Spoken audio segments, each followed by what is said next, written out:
Alright guys, so this is what I was talking about on the Screencastify video. This is the page that you guys should be working from that first document.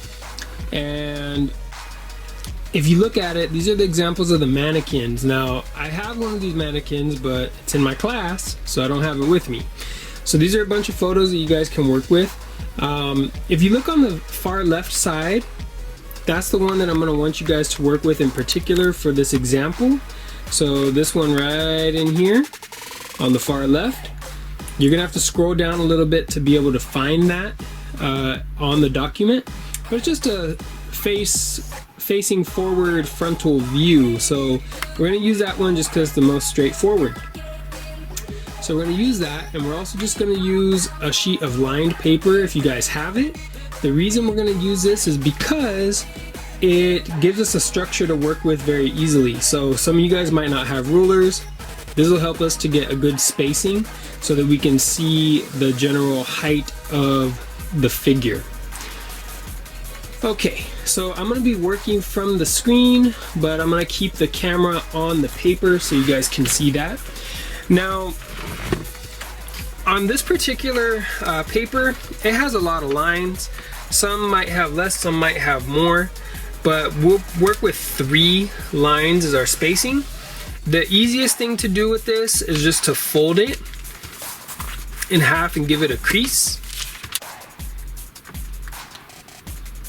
What I want to do is I want to start off at the very top at the middle of the line. You can check and see if you might be able to fit 4 lines in between, but the key part is you want to have 8 sections of height that are going to be equal to the head's height. When we talk about the human figure, we think about the proportions in terms of heads, which might be a little bit different than what we're used to, because we're used to what? We're used to measuring the human body in feet. So here we're looking at how many spaces of the head height we have. So we have 1, 2, 3, 4, 5, 6, 7, 8. 1, 2, 3, 4, 5, 6, 7, 8. So now we have 8 heads high. So what I want to look at is I want to look at the 2 sides as well, and I want to create a generalized kind of structure to work off on the sides. So to do the 2 squares that I can work with there, and if you guys have another piece of paper, this is where you want to use it. So in this case, I'm just taking a folded piece of paper, and I could use that folded piece of paper, right, just crease down the middle. I can use that to get my measurement. So I'm going to put that on the top, or you could use a ruler. If you guys have a ruler available, you could do that as well. So I just put the top of the paper at the top mark and marked off on the first one down. So now I can rotate that, and I can get a little measurement there as to what that width should be. So if I go down my line and I put another one of those about halfway and another one near the bottom, I got a few lines that I can line up to make the side of my frame.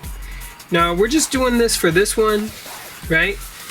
Just so you guys have an idea for the structure and how it should be. When you guys do the 6 on your own, you guys are going to be able to just work based on the height of the head and use that kind of as a guide. But for now, I want you guys to do this just so you guys can get familiar with the general proportions of the body. All right, so there we go. So we got that. We got that. Okay. So now what I'm going to do is I'm going to go ahead and come across and draw in the horizontal lines for each of those sections.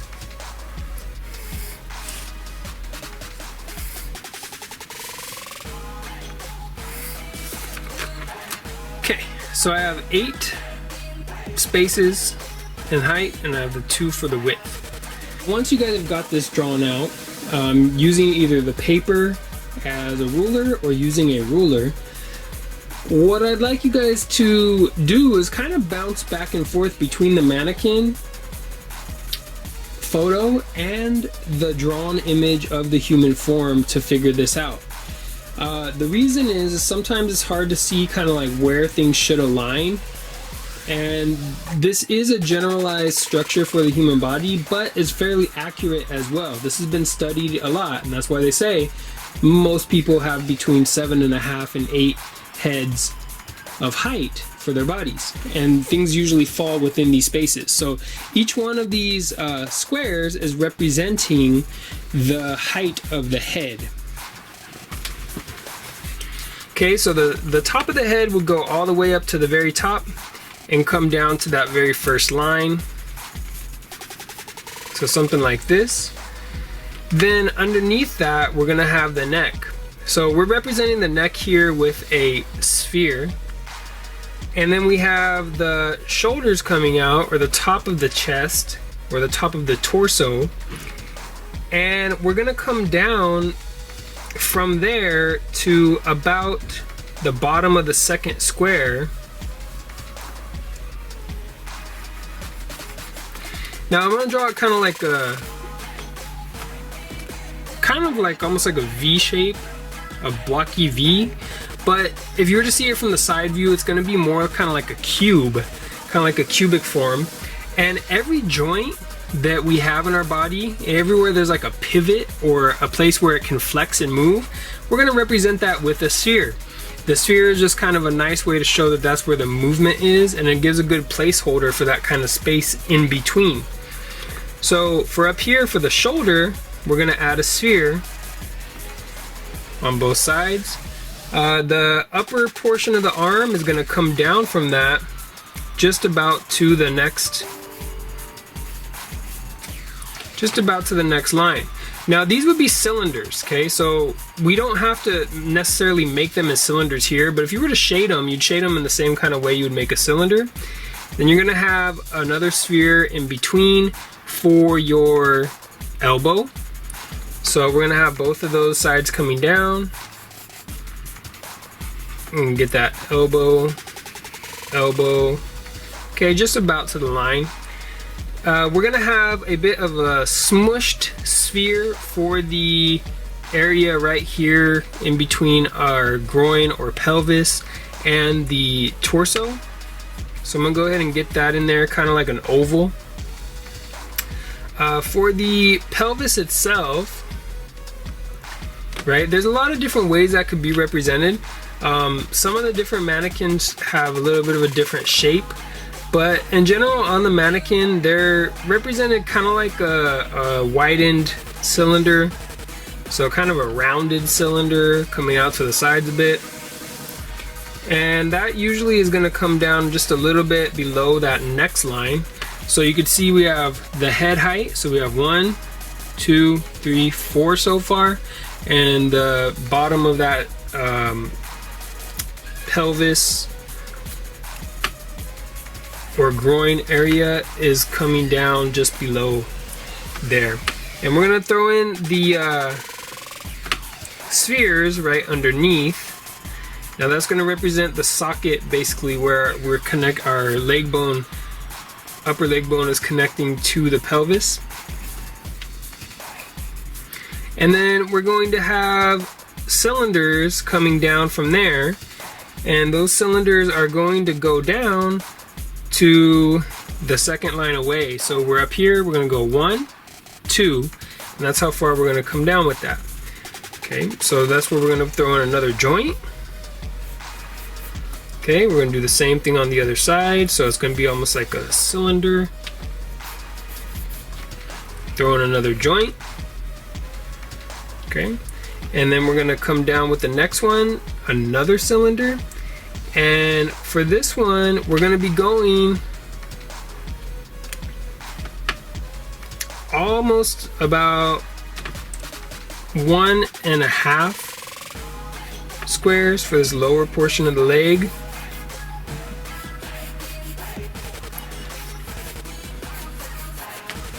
Okay, about like that. And then we're going to have another little sphere to represent our ankle And then for the foot, we'll just draw a shape, kind of like a triangular shape, almost like a prism. And up here for the upper arms, we're gonna have the other portion, the lower portion, coming down just about to the next line. And then we'll throw in the wrist. And then we'll throw in the hand.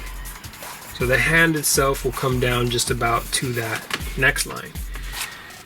Okay, so this is the basic proportions in the mannequin style. You can see we have the top square is all the head, the neck, coming down about a third of the way into the next square, the torso starting in that square as well, coming down all the way to the next square down, the shoulder, the arm coming down from about halfway near the bottom of the next square. So the same thing on the other side. The lower arm coming all the way through the next square, the wrist, the hand coming down almost all the way to the bottom of the next square. We have where the leg bone connects to the pelvis up here, and then we have the leg coming almost all the way down to the next square. So we have about 2 squares of height for the leg, upper leg. For the lower leg, we have about 1.5 squares of height, and then we have the ankle and the foot on both sides. Okay, so that's going to be the basic structure.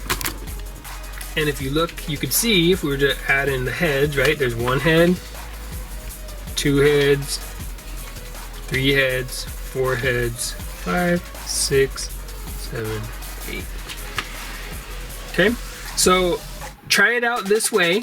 You're gonna do a practice one like this. You are gonna submit a photo of that, and then you're gonna choose from the examples, the photograph examples of the mannequins. You're gonna choose 6 of them, and you're gonna draw them using the same mannequin style, just like you see them. So it's gonna be more like an observation drawing, but you wanna pay close attention to the proportions, and you wanna make sure that you are matching the size and getting the relationships between the different parts. And you can always look back onto your drawing of your mannequin for that example. Okay, thank you. This is going to be due on Friday. I'd like to see the drawing of the mannequin practice, and then the 6 drawings that you guys did using this style for these mannequins. Have a great week.